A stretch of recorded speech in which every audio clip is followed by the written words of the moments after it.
देखिए बेटा, अब हम लोग चलते हैं अगले टॉपिक पर। धातु खनिज हो गया ना। अब हम धातु, अधातु और उपधातु पे चलते हैं और कुछ उससे भी संबंधित कुछ और भी बातें हैं, उसको हम लोग देख लेते हैं फटाफट। आइए, धातु क्या होता है, मेटल्स क्या होते हैं? तो सामान्यतः विद्युत के सुचालक होते हैं, मतलब विद्युत धारा का प्रवाह इसमें क्या होता है, इलेक्ट्रिसिटी इसमें क्या होती है, फ्लो होती है, ठीक है ना। तो सामान्यतः क्या होते हैं ये विद्युत धारा के क्या है, सुचालक है। पढ़ा दिया था मैंने भौतिक में, सुचालक, कुचालक और अर्धचालक, ठीक है ना। अम्ल से क्रिया करके, मतलब एसिड से जब हम किसी धातु की क्रिया कराते हैं, मतलब मान लो कि हमने अम्ल में जाके लोहा डाल दिया, तो क्या होता है, यह हाइड्रोजन गैस को क्या करता है, विस्थापित कर देता है। क्या करता है बेटा?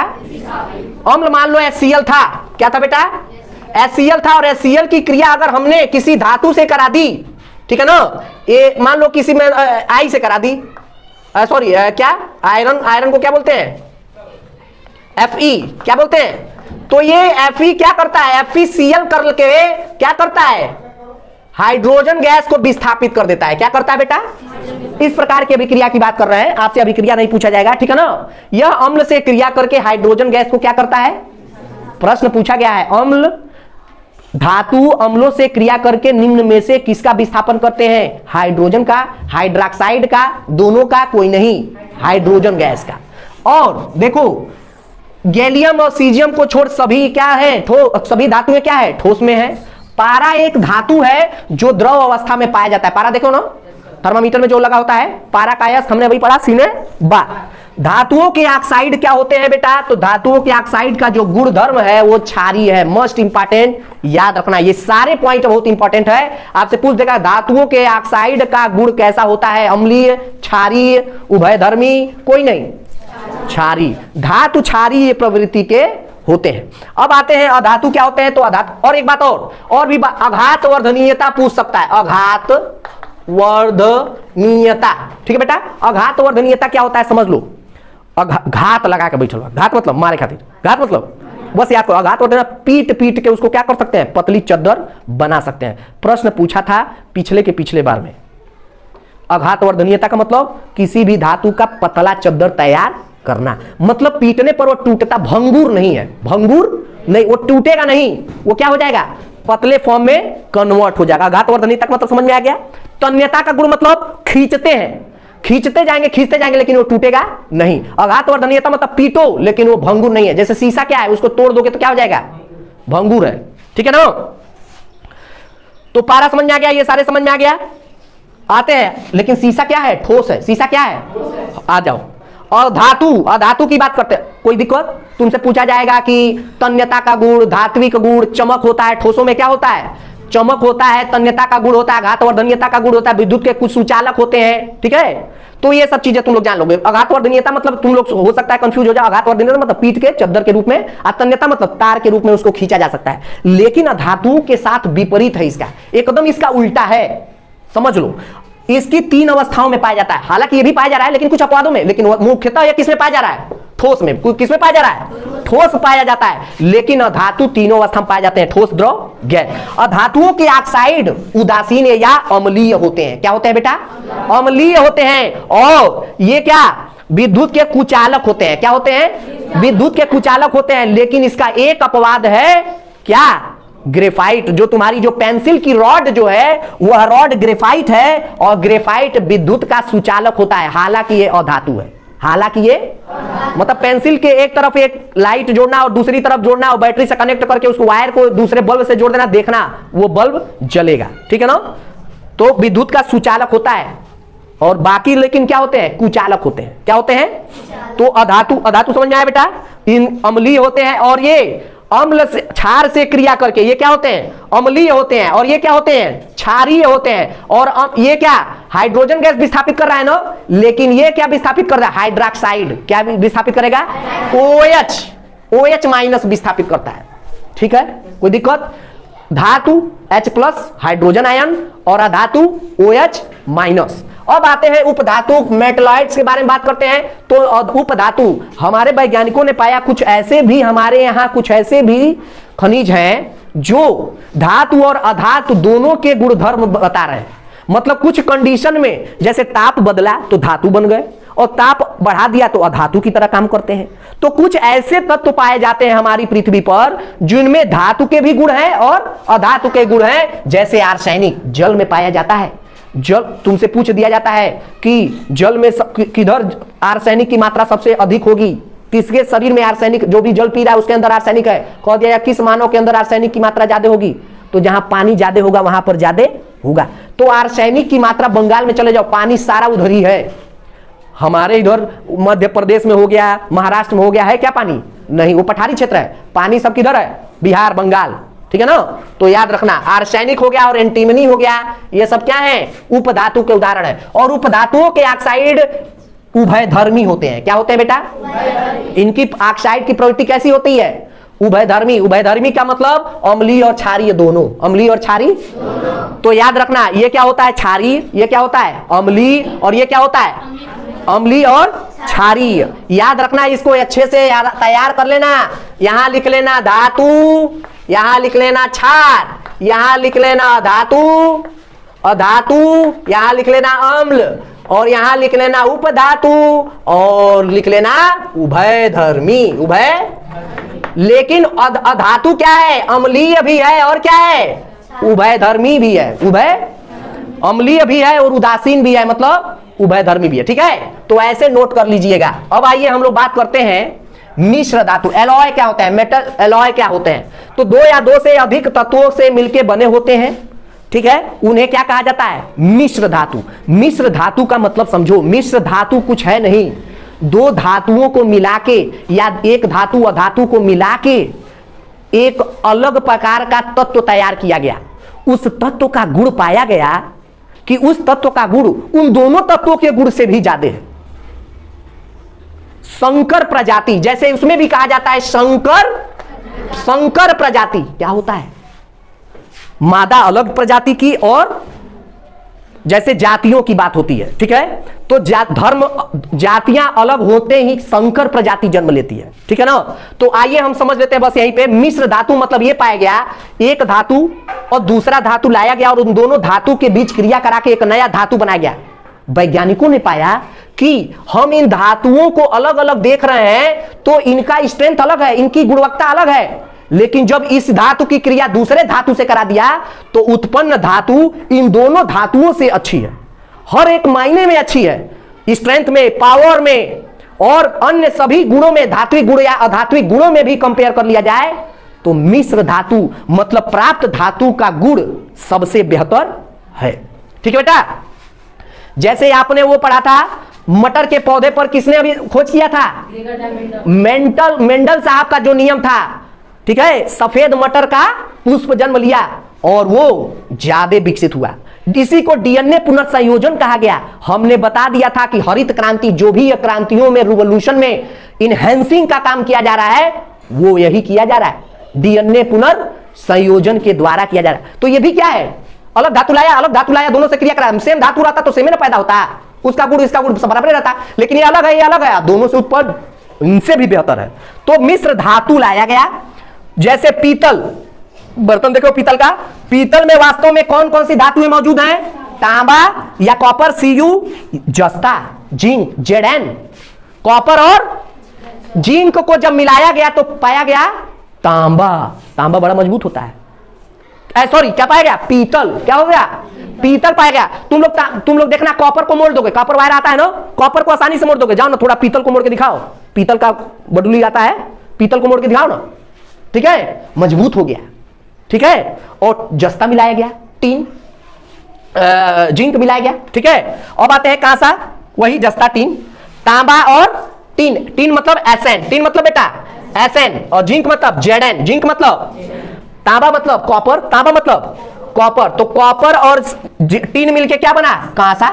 मेडल जीते हैं ना, गोल्ड मेडल, सिल्वर मेडल और कांसा, सिल्वर मेडल, और उसके बाद कांसा जीतते हैं लोग ना, क्या बोलते हैं उसको?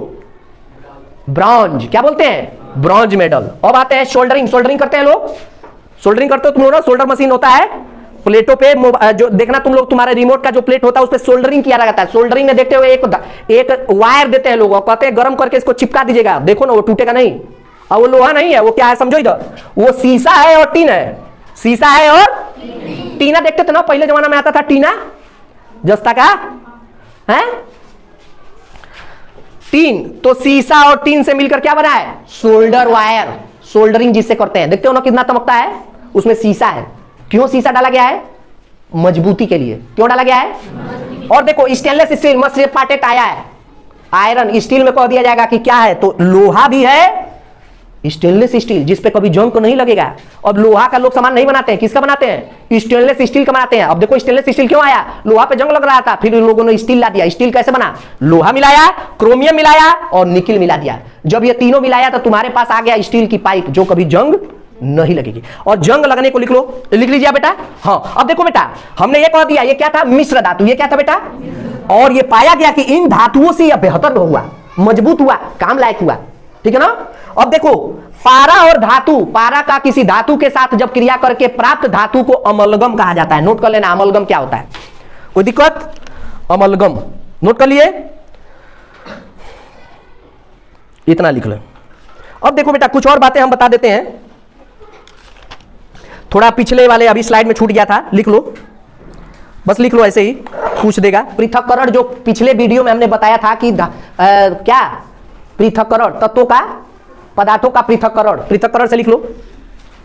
अयस्क में यदि किसी अयस्क में धातु खनिजों से अयस्क को अलग किया जा रहा है ना, और अयस्कों को भी शुद्ध किया जा रहा है, लिख लो।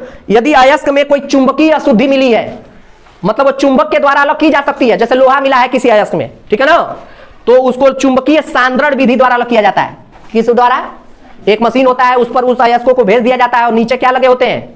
चुंबक लगे होते हैं, जिसको क्या कर दिया जाता है? चुंबक में वो फंस जाते हैं और बाकी सब चीज, जैसे मान लो गेहूं है, उसमें लोहा मिला हुआ है, क्या मिला हुआ है? लोहा के छोटे छोटे पार्ट्स मिले हैं, तो उसको कैसे अलग करोगे? फटक के चुंबक लाओ, चुंबक से हो जाएगा। ठीक है, तो यदि किसी अयस्क में चुंबकीय पदार्थ मिला हुआ है जिसे चुंबक अलग कर सकता है, जैसे लौह पदार्थ मिला हुआ है, तो उसको चुंबकीय सांद्रण विधि द्वारा अलग करते हैं। क्या विधि द्वारा? चुंबकीय सांद्रण, लिख लो। सल्फाइड अयस्क का सांद्रण, अगर सल्फाइड का, अगर सल्फर का सांद्रण मिला हुआ है, सल्फाइड का सांद्रण मिला हुआ है किसी अयस्क में, फेन प्लवन विधि द्वारा, फेन प्लवन लिख लो, फेन प्लवन विधि, फेन प्लवन, फेन प्लवन क्या होता है? देखो इस प्रकार होता है और इस प्रकार ये बना होता है, ये पाइप होता है, गैपिंग होता है, हवा इधर से भेजी जाती है और ये क्या होता है? ये फेन मतलब झाग, फेन मतलब ये झाग इकट्ठा हो जाते हैं और झाग को हम लोग निकाल लेते हैं, इसे कहा जाता है फेन प्लवन। अगर किसी अशुद्ध, किसी भी पदार्थ में सल्फाइड के अयस्क की अशुद्धि मिली हुई है तो उसको किस विधि से सही करेंगे? फेन प्लवन, लिख लो। सांद्रित अयस्क से धातु निष्कर्षण, निस्तारण और भर्जन के बाद प्रगलन किया जाता है, ये मत जानिए, कोई दिक्कत बेटा? और लिख लो, अगर मान लो ओसावन विधि समझ रहे हो ना, ओसैनिक करते हो ना, तो किसी में अगर मान लो ऐसी धातु है जो हवा के साथ, हवा के बहाव में बह सकती है, तो क्या करेंगे? ओसावन विधि। कौन सी विधि? फटक देते हैं। चलो अब लिख लो, तो लोहे पर जंग लगने से क्या होता है? लोहे का भार बढ़ जाता है, ठीक है ना, लिख लो। क्यों? आयरन ऑक्साइड और जंग फेरिसोफेरिक ऑक्साइड, लोहे पर जो जंग लगा है उसको क्या बोलते हैं? फेरिसोफेरिक ऑक्साइड, और यह रासायनिक परिवर्तन है आयरन ऑक्साइड। इससे बचने के लिए इस पर लेप लगाया जाता है, इसी को कहते हैं जिंक का लेप लगाया जाता है। किसका लेप बेटा? जिंक का लेप लगाया जाता है, चमकते हुए जिंक का लेप लगाया जाता है। देखो अब जिंक का लेप लगा रहे हैं लोहे पर, इससे बढ़िया लोहे में जिंक ना मिला दे, स्टेनलेस स्टील आ जाए, तो लेप लगाने से बेहतर उसमें क्या कर दिया गया? जिंक मिला दिया गया, और हमने क्या किया? स्टेनलेस स्टील ला दिया, स्टील ला दिया, स्टील का आविष्कार हो गया, जिससे अब कभी जंग नहीं लगेगा। लिख लो, इसी पर लेप लगाने को यशद लेपन कहा जाता है। मस्ट इंपॉर्टेंट आएगा, याद रखना, यशद लेपन पूछ देता है। लोहे को जंग से बचाने के लिए उस पर जिंक का लेप लगाया जाता है, उसको क्या कहा जाता है? यशद लेपन। और वर्षा के जल को क्या कहा जाता है? आशुत जल, सबसे शुद्ध जल, पी नहीं सकते, हार्डनेस नहीं होती है। ठीक है, लिख लो। गैल्वेनीकरण, गैल्वेनाइजेशन लिख लो। जंग से बचाने के लिए धातु को जस्ते में डुबो दिया जाता है, इसी को क्या कहा जाता है? गैल्वेनाइजेशन। और लोहे को जंग से बचाने के लिए ही क्या कर दिया जाता है? जिंक का लेप लगा दिया जाता है। तो ये आपका हो गया बेटा। देखिए बेटा, अब हम जो अगला टॉपिक हम लिए हैं, विलयन यौगिक अम्ल क्षार लवण, इसको हमने आपको बहुत अच्छे से पढ़ाया है, अब इसको वीडियो में नहीं दे रहे हैं। देखिए ये बच्ची बहुत बेहतर कॉपी बनाई है, ठीक है। तत्व यौगिक, तत्व समान अणु परमाणु के होते हैं, मतलब उनमें समान अणु या परमाणुओं से बने क्या होंगे? बने हुए तौर क्या कहेंगे, पदार्थ को तत्व कहेंगे। और 2 या 2 से अधिक समान मात्रा में परमाणु यौगिक बनाते हैं। क्या बनाते हैं? समान मात्रा में वो यौगिक बनाते हैं, ठीक है ना। जैसे लोहा हो गया, ये तत्व हो गया, हाइड्रोजन क्या हो गया, तत्व हो गया। लेकिन जल क्या हो गया, यौगिक हो गया। समान मात्रा में मिलेंगे H2O, तभी जाके वो क्या होगा, मतलब O का 1 अणु और H का 2 अणु जब मिलेगा तो क्या बनाएगा, यौगिक, ठीक है ना। तो ये सब हम पढ़ाए हुए हैं बेटा, समझ लेना। उसके बाद देखो संयोजकता भी पूछता है। तो संयोजकता मतलब जानते हो क्या होता है, किसी भी तत्व के साथ हाइड्रोजन, कितना हाइड्रोजन जुड़ेगा उसकी संयोजकता कहलाती है। हाइड्रोजन की संयोजकता निर्धारित है +1। क्या बेटा, हाइड्रोजन की संयोजकता 1 होती है, याद रखना। और OH की संयोजकता -1। OH की हाइड्रोक्साइड की, जैसे H2SO4 है, संयोजकता बहुत पूछता है, कह देगा SO4 -2 में संयोजकता क्या है, तो लिख 2। क्या है, मतलब कि H2SO4 2 H2 जुड़ेगा तभी ये क्या होगा, एक यौगिक बनाएगा। तो ये पूछता है, समझ में आ रहा है ना, संयोजकता आपसे पूछता है, ये भी पढ़ा है। तो आपके किताब में दिया है हाइड्रोजन, कार्बन, फ्लोरीन, इसके प्रतीक क्या हैं, आपसे पूछ दिया जाता है। एकदम ध्यान रखना, प्रतीक में पूछ देगा। सोडियम का प्रतीक क्या है, पूछा था पिछली बार, इतना आसान, मतलब एक इधर की परीक्षा में बहुत आसान सा पूछा था, ठीक है ना।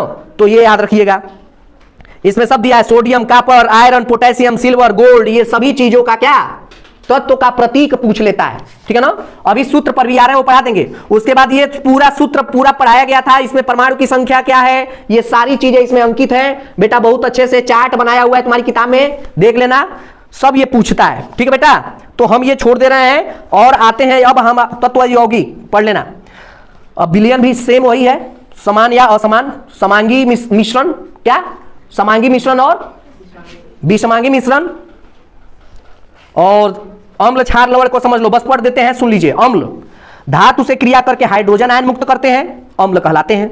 स्वाद में खट्टे होते हैं, नीले लिटमस को लाल करते हैं। याद करने का हमने बता दिया था, आधा मो लो, देखो मो बीच में आ रहा है ना, तो मो का मतलब की, और लो कहां आ रहा है, लो लास्ट में आ रहा है ना, यानी कि लाल बाद में आएगा, लाल कहां आएगा।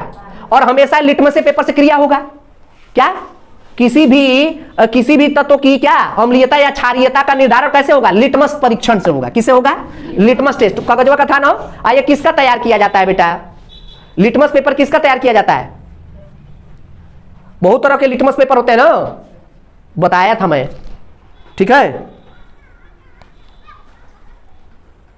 देखो हमारे दिमाग में नहीं चढ़ रहा, वो पौधों पे होते हैं, कई तरह से लगे होते हैं, लाइकेन के, किसके होते हैं, लाइकेन के बने होते हैं, ठीक है, लिटमस पेपर। और लाइकेन का सूखना, वायु में सल्फर की मात्रा, सल्फर का इंडिकेटर है, सल्फर में वायु में सल्फर की मात्रा बढ़ गई, लाइकेन सूख जाते हैं, ठीक है ना। तो इसे बताया जाता है, याद रखना। तो लाल बाद में आया है, अम्ल में लौ कहां आया है, बाद में आया, यानी कि नीले को लाल करेगा, नीले को क्या करेगा, लाल करेगा। अब उल्टा हो जाएगा क्षार में, अम्ल में बस याद करा दिए थे, लाल बाद में आएगा, लाल कहां आएगा, यानी वो नीले लिटमस कह देगा, अम्ल नीले लिटमस को क्या करता है, ऐसे नहीं देगा, तब तो आसानी से बता दो, नीला लाल, नीला या लाले होगा। तो कह देगा लिटमस पेपर के क्रिया के द्वारा अम्ल क्या करता है, नीला, लाल, पीला, हरा, लाल। अब ये नहीं देगा कि लाल लिटमस पेपर के साथ क्रिया करके तो लाल को नीले बनाएगा बस, और कोई हमने सुना ही नहीं है, तो ऐसा नहीं देगा। नीले लिटमस को लाल करता है। अम्ल विद्युत के सुचालक होते हैं, नींबू, दही, इमली, ये है। क्षार क्या होता है, बेस, स्वाद में तीखा होता है, कसैला होता है, स्पर्श में मुलायम होता है। धातु से क्रिया करके हाइड्रोक्साइड आयन देते हैं, धातु से क्रिया करके हाइड्रोक्साइड आयन देते हैं। और लाल लिटमस को उल्टा, लाल लिटमस को क्या कर देगा, नीला कर देगा, कोई दिक्कत। और सॉल्ट क्या बताया था, अम्ल और क्षार क्रिया करके क्या बनाते हैं, उदासीन, उदासीन को ही क्या कहते हैं, लवण, सॉल्ट। क्या बनाते हैं, सॉल्ट बनाते हैं। अम्ल और क्षार क्रिया करके लवण बनाते हैं। और पीएच स्केल से मापा जाता है कहां तक, 0 से 7, और 7 से लेके आगे 14 तक, ये सब क्या होता है, 7 से नीचे सब क्या है, अम्ल है, और 7 से ऊपर क्या है, क्षार है।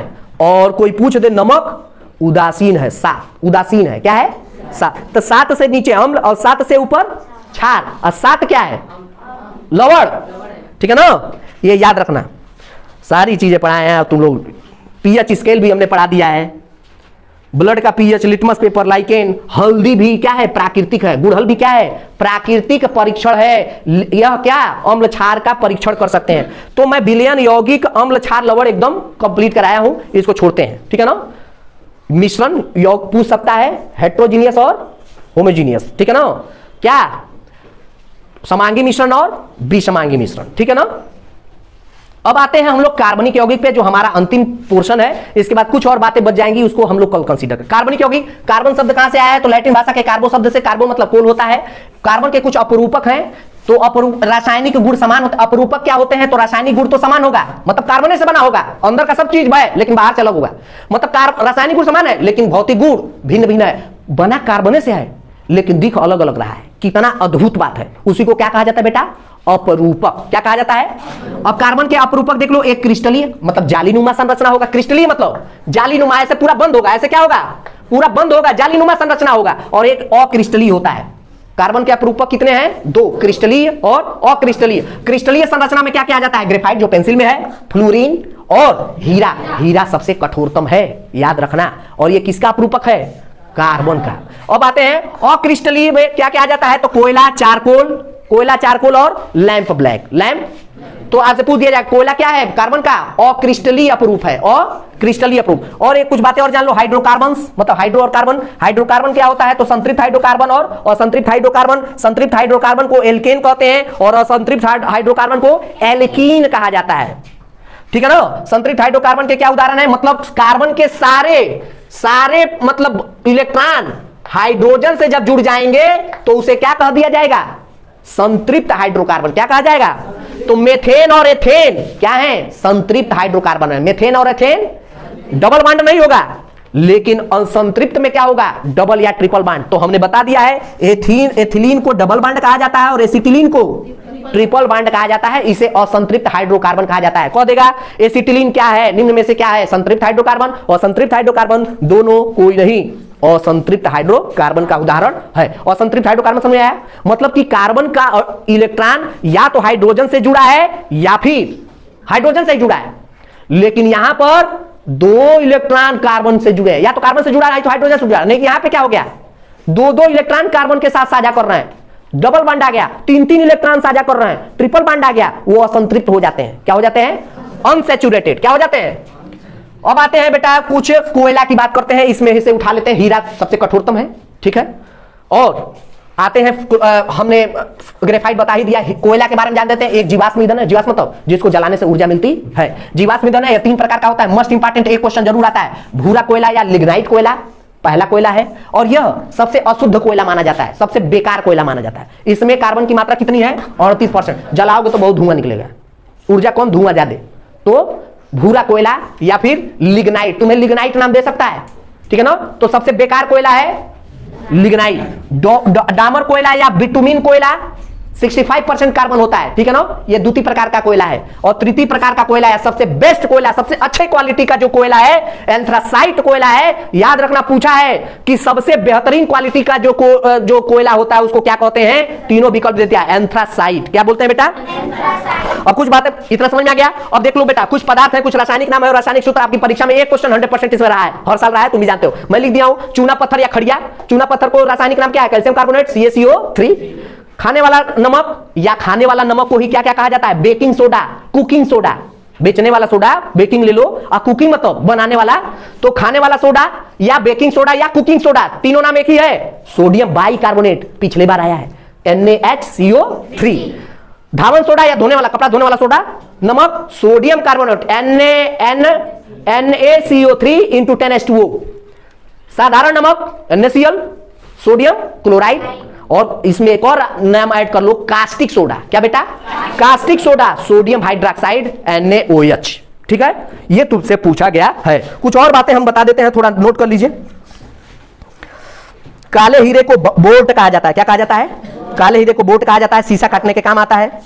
सबसे कठोरतम है और इसकी संरचना, हीरे की संरचना त्रिविमी है। कैसी संरचना है बेटा? 3 डायमेंशनल। हाँ, याद रखना, सबसे पहला कार्बनिक यौगिक जो बोहलर द्वारा सन 1828 में ढूंढा गया था प्रयोगशाला में ढूंढा जाने वाला सबसे पहला कार्बनिक यौगिक यूरिया। और यूरिया का रासायनिक सूत्र है NH2CO NH2, ठीक है ना। याद रखना, बोहलर ने प्राप्त किया था। अब सबसे पहला कार्बनिक यौगिक जो प्रयोगशाला में खोजा गया। मूत्र में 95% जल होता है, 2.5% यूरिया होता है। कोई दिक्कत? एकल बंध को क्या कहते हैं? संतृप्त हाइड्रोकार्बन, एल्केन। और डबल या ट्रिपल बॉन्ड को क्या कहते हैं? असंतृप्त हाइड्रोकार्बन, एल्कीन। मेथेन को ही क्या कहा जाता है? मार्स गैस, दलदली क्षेत्रों में। लिख लो। LPG, liquefied petroleum gas, English में नाम हो गया द्रवित पेट्रोलियम गैस। लिख लो एलपीजी का फुल फॉर्म। और एलपीजी क्या है? गंधहीन है, महकता नहीं है, इसीलिए इसमें महक के लिए इसमें जो घर में गैस है ना खाना बनाने के लिए एथिल मैरकैप्टन मिलाया जाता है। नोट कर लो, ethyl mercaptan. LPG liquefied petroleum gas या द्रवित पेट्रोलियम गैस कहा जाता है। इसका पूरा नाम तुमसे ये भी पूछ सकता है, एलपीजी का पूरा नाम क्या है? तो द्रवित पेट्रोलियम गैस। और इसमें गंध नहीं होता है।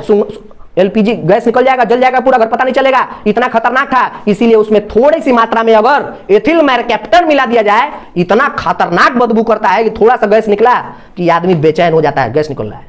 ठीक है, एथिल मैरकैप्टन 100% पूछता है। लिख लो CNG, compressed natural gas. CNG मतलब compressed natural gas. CNG compressed natural gas. CNG compressed प्राकृतिक गैस। इसी को क्या कहा जाता है? प्राकृतिक गैस एक औद्योगिक ईंधन है। प्राकृतिक गैस मेथेन। प्राकृतिक गैस क्या है? Methane. CNG compressed natural gas. Hydrogen ज्वलनशील गैस है, जलता है। और हीलियम ज्वलनशील गैस नहीं है, इसीलिए वायुयान के टायरों में क्या मिलाया जाता है? Helium gas. ऊर्जा के स्रोत, परंपरागत ऊर्जा के स्रोत जानी गए हो, हमने बता दिया। इसे विकल्प से करोगे। कैसे करोगे? अनवीकरणीय, नवीकरणीय, परंपरागत, गैर परंपरागत। कोई दिक्कत? परंपरागत, गैर परंपरागत कैसे भी आप विकल्प से करोगे। ठीक है ना? 3 विकल्प सेम होगा, एक अलग होगा। जैसे कह देगा सौर ऊर्जा, पवन ऊर्जा, विद्युत, सौर ऊर्जा, जल ऊर्जा, पवन ऊर्जा, आप बदवा में दे देगा कोयला, तो क्या हो जाएगा? अच्छा, कह देगा पेट्रोल, कोयला, गोबर, सॉरी लकड़ी, कोयला, पेट्रोल, आप बगलिया में दे देगा सौर, तो क्या सही हो जाएगा? इसको विकल्प से किया जाता है। इसमें कंफ्यूज मत होगा, नवीकरणीय क्या है तो नवीकरणीय क्या है। ठीक है, अगला आ जाओ। लिख लो पेट्रोलियम को लिक्विड गोल्ड कहते हैं, काला सोना भी कहते हैं। पेट्रोल। आयरन पाइराइट्स, झूठा सोना, बेवकूफों का सोना। प्लेटिनियम को क्या कहते हैं? सफेद सोना, व्हाइट गोल्ड, प्लेटिनम। पारा को क्विक गोल्ड कहते हैं। क्या कहते हैं? Quick gold. विश्व का सबसे पहला तेल नलकूप अमेरिका के पेंसिल्वेनिया में। भारत का पहला असम डिगबोई असम में। प्रभाजी आसवन विधि द्वारा पेट्रोलियम शोध कारखानों में कैसे शुद्ध किया जाता है? प्रभाजी आसवन विधि। चलो हाँ, ये लिख लो। एलपीजी किसका आता है? आइसोब्यूटेन और प्रोपेन का। लिख लो एलपीजी, जो अभी ऊपर लिखा है, मेथिल मरकैप्टन मिलाया जाता है। और किसका है एलपीजी? आइसोप्रोपेन और ब्यूटेन का। मोस्ट इंपॉर्टेंट आता है, ब्यूटेन और प्रोपेन का मिश्रण है। किसी भी चीज को जलने के लिए क्या आवश्यक है? कौन सी गैस? बहुत बढ़िया। कोई भी कार्बनिक यौगिक जलेगा तो कौन सा गैस निर्मुक्त होगा? Carbon dioxide. बहुत बढ़िया। प्राकृतिक बहुलक क्या है? लिख लो स्टार्च, सेल्यूलोज, रेशम, रबड़। कृत्रिम बहुलक नायलॉन, पीवीसी, टेफ्लॉन। कृत्रिम बहुलक नोट कर लेना, कृत्रिम बहुलक नायलॉन, पीवीसी और टेफ्लॉन बहुलक। देख लो, ऊर्जा वाला सीमित भी बोल सकता है, असीमित भी बोल सकता है, वैकल्पिक भी बोल सकता है, परंपरागत भी बोल सकता है, नवीकरणीय भी बोल सकता है, अनवीकरणीय भी बोल सकता है, कुछ भी बोलेगा। लेकिन कैसे करोगे? क्वेश्चन से मैटर नहीं करता, हम कैसे करेंगे? हाँ, नाभिकीय ऊर्जा से भी पूछ सकता है। कल्पक्कम तमिलनाडु में। तारापुर कहाँ है? नाभिकीय ऊर्जा बताया था ना, कैडमियम की छड़ लगाई जाती है और भारी जल D2O से प्रतिशीतलक के रूप में। लिख लो कल्पक्कम तमिलनाडु, तारापुर महाराष्ट्र, कोटा राजस्थान, नरोरा उत्तर प्रदेश, बुंदेलखंड। खनिज हो ही गया, ये भी हो गया, गैल्वेनाइजेशन कर दिए। कल आ जाएंगे, कुछ बीमारियों से जुड़ी हुई बातें पढ़ लेंगे। ये सब पढ़ा दिए हैं, कुछ बीमारियां बच गई। और इस प्रकार से आप लोगों का, हाँ लिख लो तो थोड़ा बेटा, लिख लो। खाद्य पदार्थों की सुरक्षा के लिए उसमें सोडियम बेंजोएट मिलाया जाता है। लिख लो सोडियम बेंजोएट। कोई भी खाद्य सामग्री है, लिख लेना सोडियम बेंजोएट मिलाया जाता है। चिप्स खाते हो ना, तो सोडियम मस्ट इंपॉर्टेंट बेंजोएट मिलाया जाता है। सोडियम बेंजोएट लिख लो।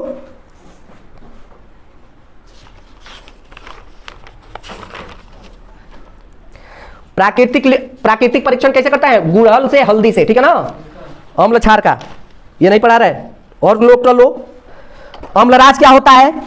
3 संबंध 1 के अनुपात में हाइड्रोक्लोरिक अम्ल और सांद्र नाइट्रिक अम्ल। लिख लो 3 संबंध 1। 3 संबंध 1 के रेशियो में हाइड्रोक्लोरिक अम्ल HCl और HNO3 का जो अनुपात होगा वो 3 संबंध एक होगा, वो क्या होगा, उसी को अम्लराज कहा जाता है। लिख लो। सिरका में कौन सा अम्ल होता है, एस्टिक अम्ल। नींबू या संतरा में सिट्रिक अम्ल, सिकुड़ गया, सूखने पे नींबू का हो जाता है, तो याद करो सिट्रिक, सिकुड़ गया। लिख लो। इमली या अंगूर में तो इमली ऐसे होता है ना बेटा, तो ऐसे क्या होता है, जहाज, टार्टनिक, टार्टरिक अम्ल, टार्टरिक अम्ल। लिख लो, टार्टरिक अम्ल। टमाटर में ऑक्सैलिक अम्ल। और टमाटर लाल क्यों होता है, लाइकोपीन के कारण, याद रखना, टमाटर लाल क्यों होता है, लाइकोपीन के कारण। दही में लैक्टिक अम्ल। चींटी में मेथेनाइक अम्ल या फॉर्मिक अम्ल होता है, कमजोर दुर्बल अम्ल कहते हैं इसको, प्रबल अम्ल HCl। कोई बात, चलो थोड़ा और बातें लिख लो। तो लाल दवा KMNO4, हाँ, पोटेशियम परमैंगनेट, इसका रासायनिक नाम क्या है, पोटेशियम परमैंगनेट। लिखते जाओ, ये मस्त इंपॉर्टेंट पोर्शन है, उठा देगा। लाल दवा इसको कहते हैं, क्या बोलते हैं बेटा, तुमसे बस केवल रासायनिक नाम पूछ देगा तो लिख लो पोटेशियम परमैंगनेट। पोटेशियम परमैंगनेट को ही लाल दवा कहते हैं, क्या बोलते हैं, और बता दिया CH4 को क्या कहते हैं, मार्स गैस। क्या बोलते हैं बेटा, पत्थर का गैस, मार्स गैस। लिख लो।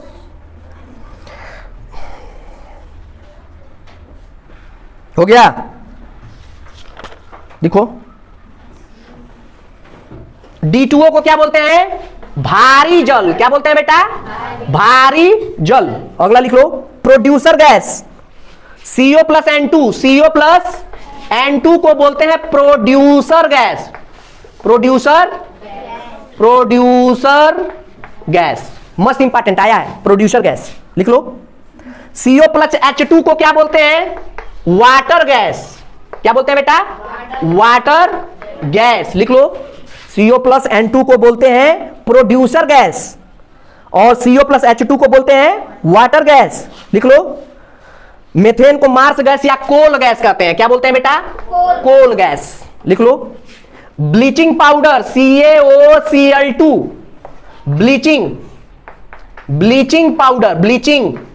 ब्लीचिंग पाउडर सफाई करते हो ना, जेवर का सफाई करते हो ना, पायल का, ब्लीचिंग पाउडर से, तो वही bleaching powder CaOCl2, must important.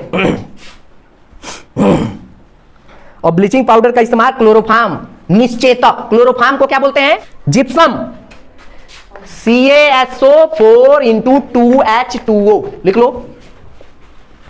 इसको क्या बोलते हैं बेटा, कैल्शियम सल्फेट, कैल्शियम सल्फेट। इसका रासायनिक नाम क्या है, कैल्शियम सल्फेट। रासायनिक नाम पूछता है जिप्सम का, कैल्शियम सल्फेट। लिख लो, कैल्शियम सल्फेट। और कैल्शियम सल्फेट हेमीहाइड्रेट, लिख लेना मेरे बच्चों, इसको बोलते हैं कैल्शियम सल्फेट। इसमें ऐड कर देना हेमीहाइड्रेट, इसको बोलते हैं plaster of Paris. Plaster of Paris में मिला था, ऑफ पेरिस। जिप्सम कैल्शियम से तैयार है। अब जिप्सम से क्या तैयार हुआ, प्लास्टर ऑफ, इससे भी कठोर, तुरंत पानी डालो तुरंत हार्ड हो जाता है। जो तुम्हें लगता है ना वो प्लास्टर ऑफ पेरिस है, कहते हो ना कि प्लास्टर कर दो डॉक्टर साहब, है तो वो क्या कह रहे हो, प्लास्टर ऑफ पेरिस लगाने के लिए कह रहे हो। कैल्शियम सल्फेट हेमीहाइड्रेट, याद रखना। इसको तो केवल कैल्शियम सल्फेट कहते हो, लेकिन इसको क्या कहते हो, कैल्शियम सल्फेट 1/2H2O हेमीहाइड्रेट। लिख लो।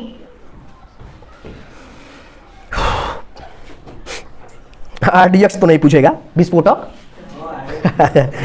यूरिया हो ही गया। हाँ, लॉफिंग गैस जरूर पूछेगा, वाटर गैस और laughing gas, sorry producer gas हो गया ना। लिख लो तो laughing gas, nitrous oxide, laughing gas. लिख लो बेटा, लिख लो। Laughing gas, nitrous N2O, laughing या हंसने वाला गैस, लॉफिंग गैस। ठीक है, लिख लो। N2O nitrous oxide. आंसू गैस, रोने वाला गैस, CCl3NO2, इसको क्या बोलते हैं, क्लोरोपिक्रीन। क्लोरोपिक्रीन, इसको बोलते हैं कौन सा? आंसू गैस। जैसे देखते हो ना पुलिस वाले, जब पुलिस वाले गैस छोड़ते हैं ना, कहते हैं आंसू गैस छोड़ा गया बट स्ट्राइक करने वालों पर, तो क्लोरोपिक्रीन छोड़ा जाता है। क्या छोड़ा जाता है? और तुम्हारे घर में आग लगने पर एक सिलेंडर रखा गया है, कभी देखे हो? उसमें क्या है भाई? ठोस कार्बन डाइऑक्साइड है। क्या है बेटा उसमें? उसको ठोस कार्बन डाइऑक्साइड को शुष्क बर्फ बोला जाता है। क्या बोला जाता है मेरे बच्चों? शुष्क बर्फ बोला जाता है। मस्ट इंपॉर्टेंट याद रखना, laughing gas, producer gas, liquid gas और क्लोरोपिक्रीन, इसको क्या बोलते हैं? आंसू गैस। क्या बोलते हैं बेटा? आंसू गैस। रुलाने वाला गैस, हंसाने वाला भी गैस है, बेहोश करने वाला भी है, सब दवा है। ठीक है। सिरिका, CH3COOH, सिरिका इसको बोला जाता है बेटा कमजोर अम्ल है। क्या है ये बेटा? दुर्बल अम्ल है। ठीक है ना, लिख लो।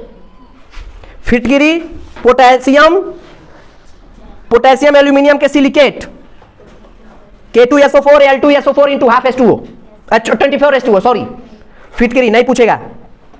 अब ये चीजें हो गई और मुझे लगता है कि अब आप लोगों को मैंने करा दिया है। हमने बता दिया पीएच मान, समुद्र के जल का पीएच मान 8.4 होता है, रक्त का 7.4 होता है, लार का 6.5 होता है, दूध में 6.4 होता है, पेशाब में 6 का होता है, शराब में 2.8 होता है, सिरका में 2.4 होता है, नींबू में 2.2 होता है। वर्षा के जल का पीएच होता है 5.6, नोट कर लो। वर्षा के जल जो होता है अम्ल वर्षा इसे कहा जाता है, पढ़ेंगे अब कल से क्लास में। ठीक है मेरे बच्चों, आपको मैंने किताब में एक चीज दिखाई थी, बेटा दिखाओ। वो चीज आप लोग थोड़ा जाके देख लेना। और कक्षा 5 की किताब में भी कुछ बात है, सड़क सुरक्षा से संबंधित कुछ साइन दिए हुए हैं। ये आपके विद्युतिकी का कुछ साइन दिया है, जैसे कह देगा बैटरी का है कि कुंजी का है कि प्रतिरोध का है, बल्ब का साइन है, अमीटर का साइन है। ये साइन थोड़ा पढ़ लेना तुम लोग, ये पूछ देगा।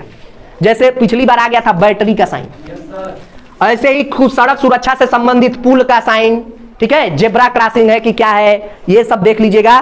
Thank you so much.